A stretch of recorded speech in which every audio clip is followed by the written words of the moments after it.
여러분, 1차 민생지원금 잘 사용하고 계신가요? 이미 97%가 신청을 마치신 만큼 많이들 사용하셨을 거라 생각되는데요. 2차 지원금 신청이 다가오면서 혹시 이번에는 못 받는 건 아닐지 궁금해 하시는 분들이 의외로 많으시더라고요. 그래서 오늘은 2차 지원금에 관한 최근 정보와 소식을 전해드리려고 합니다. 1차에 신청했는데 2차에도 또 신청을 해야 주는 건지, 또 상위 10%는 제외된다는데 나는 과연 받을 수 있는 건지, 또 정부가 어떤 기준으로 상위 10%를 선별할지까지 궁금하신 부분들을 꼼꼼히 알려드릴 테니까 꼭 끝까지 시청하셔서 올바른 정보 얻어가시면 좋겠습니다. 영상 시청하시기 전에 구독과 좋아요 눌러주시면 영상 제작에 큰 힘이 되니까 꼭 부탁드립니다. 정부는 9월 22일부터 10월 31일까지 2차 소비 쿠폰 지급을 시작합니다. 금액은 1차 때보다 5만원 줄어든 1인당 10만원이고요. 소득 상위 10%를 제외한 국민 90%에게 지급됩니다. 그런데 1차 신청했으니까 이번에는 알아서 지급이 되는 줄 알고 계신 분들이 많으신데요. 아닙니다. 이번에도 1차 때처럼 신청 첫 주에는 출생연도 끝자리에 따라 요일제가 적용되고요. 이후부터는 모든 분들이 신청하실 수 있는 구조로 1차 때와 같은 방식이라는 거 꼭 기억하시기 바랍니다. 한마디로 반드시 신청하셔야 받을 수 있는 거죠.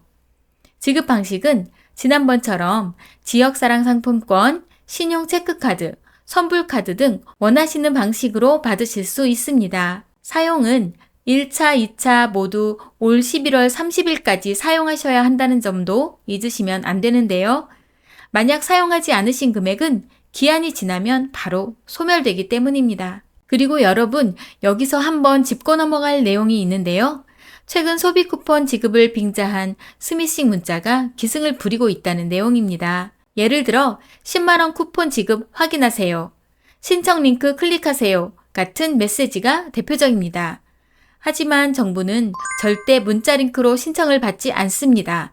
꼭 계좌번호나 앱 설치를 요구하는 건 100% 사기라는 점 꼭 기억하시고, 혹시 이런 문자를 받으면 클릭하지 마시고 즉시 삭제하셔야 합니다.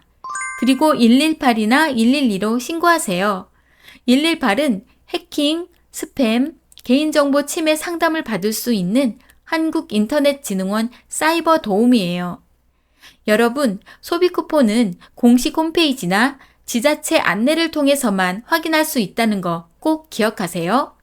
이제 여러분께서 제일 궁금해하실 내용 바로 상위 10%에 대한 기준일 텐데요. 정부는 일단 건강보험료를 기준으로 상위 10%를 가려내겠다고 했습니다.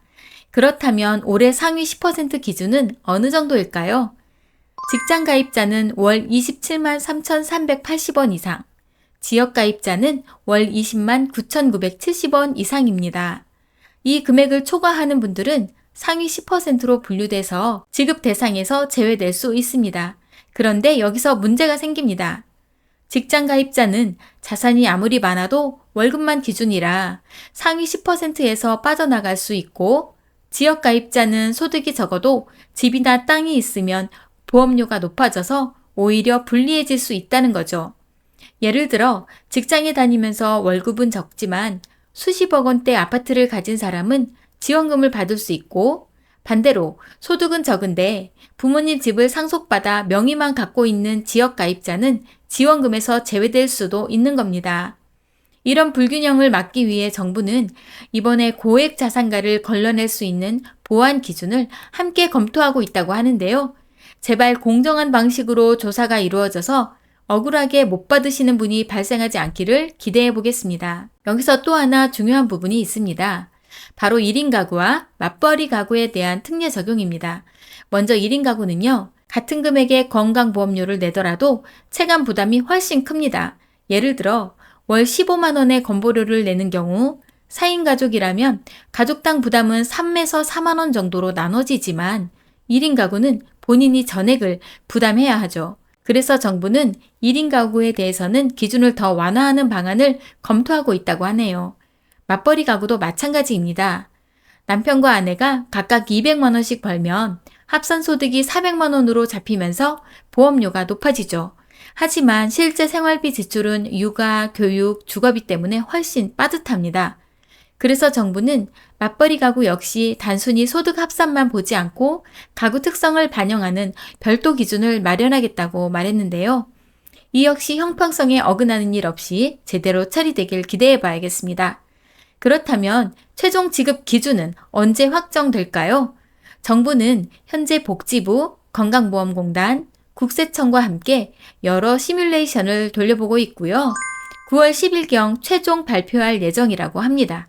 또 한 가지, 2021년 상생국민지원금 지급 당시의 기준도 참고할 방침이라는데요. 내용은 건강보험료 기준을 충족하더라도 재산세 과세표준 합계액이 9억 원을 초과하거나 금융소득이 2천만 원을 넘을 경우 지급 대상에서 제외된 사례가 있기 때문에 이번에도 적용될지는 지켜봐야 할 것 같습니다. 앞서 말씀드린 것처럼 아직 2차 민생회복 소비 쿠폰 관련해서 정부에서 공식 발표는 내놓지 않은 상태입니다.